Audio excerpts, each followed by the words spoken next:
My name is Dave Moyle. I was born in Escanaba in the mid 60s, born with a visual impairment, and I have lived in this community all my life.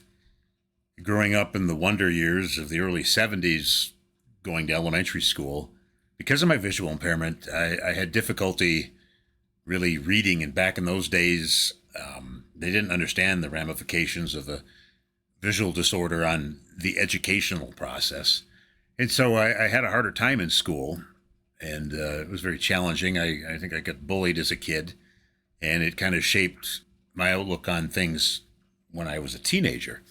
Uh, Grappling with, understanding, becoming comfortable in your own skin with a disability. I eventually, in the early 80s, ran into Rod Lovell, who was my first traditional martial arts teacher, and he kind of taught me how to get comfortable in my own skin. That was what started me on the path to trying to understand that having a disability isn't necessarily a limitation, and it shouldn't automatically send you down dark paths. But I made some bad choices as a kid, went down some dark paths, and again, trying to get comfortable in my own skin with a disability. And it wasn't really until the early 90s when I started teaching my own martial arts at my own dojo that I understood that I could really help people with this, with their situations beyond any kind of disability, but teaching people self-esteem and kind of learning from my own walk in life. And from teaching the martial arts, I went back to school after my bachelor's degrees, picked up a couple of master's degrees in blindness rehabilitation and special education.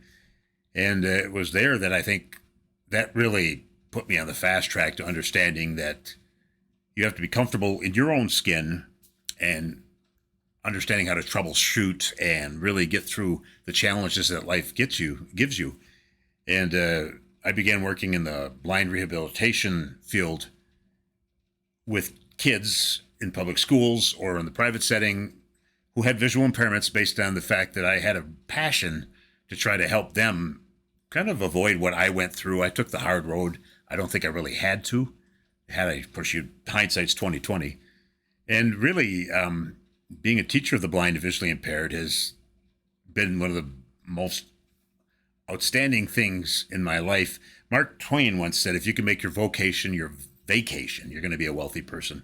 I'm not wealthy, but I love my job, and I'm very proud of the fact that I try to help people with visual impairments get through the educational system. And the first thing that I teach my students is confidence, because if you get a kid confidence, you give them wings.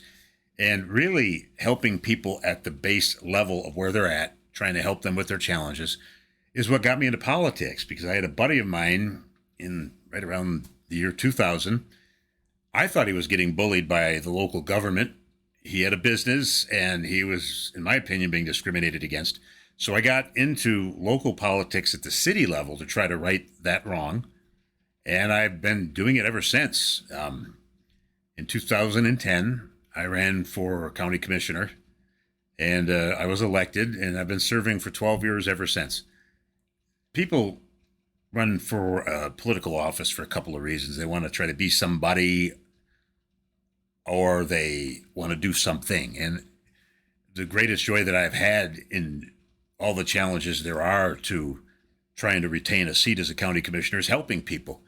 We hired a full-time vet services officer who's brought over $60 million into this area. And that really felt good, because when I was doing door-to-door in 2010, I ran across a guy that I went to, a buddy of mine named Bobby, went to elementary school together, and he was sitting on his front porch, and I didn't even recognize him.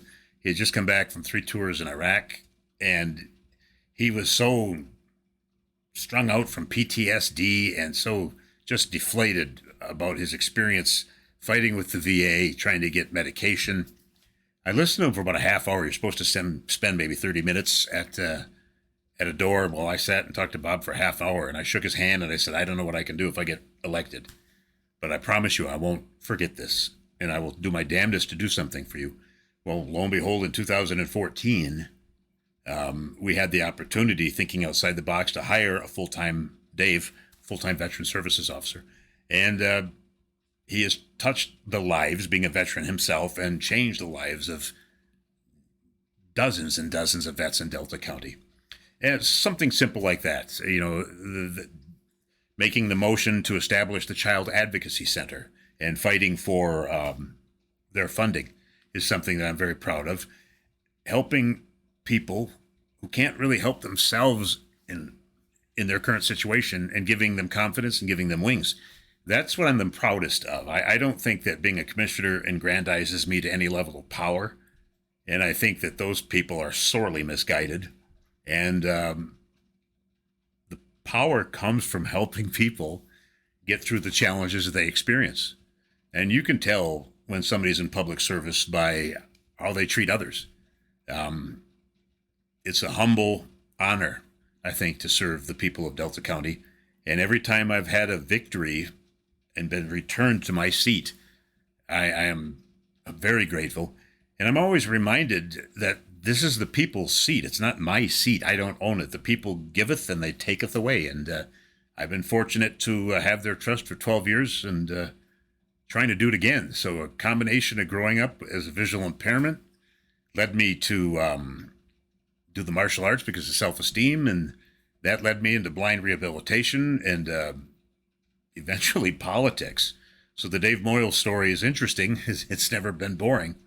I'm incredibly proud to be from this town and this county. And I would appreciate your support on November the 8th.